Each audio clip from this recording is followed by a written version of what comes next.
I poslije mi ljudi dobrodošli još jednu novu epizodu na mom kanalu. Danas ćemo da vam igramo Clash Royale. To jest nećemo da igramo, samo ću da vam pokažem jednu najavu.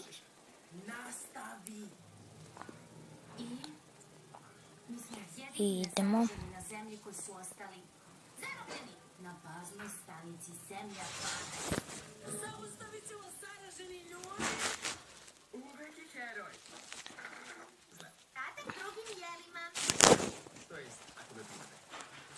Ajde. Moram se spori učiti, ali nema veze. Dobro.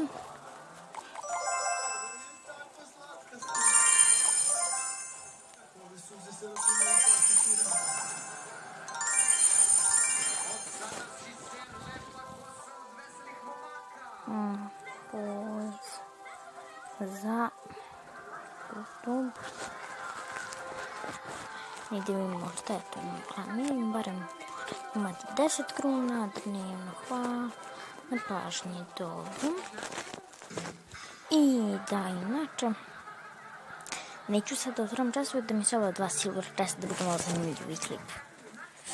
I da vidimo samo ko je tu. Hajde onda pozdrav za Dramulja, za Patrika, Elektroman, Mena i Hitman V2.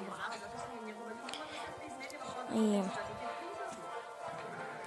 recite mi kakav deck da napravim i da radimo onda neki challenge s tim najskuplji, najjeftiniji deck, legendarni deck, tako nešto. Tako da to bi bilo za ovaj klip. Vidimo se u sljedećem klipu i čao!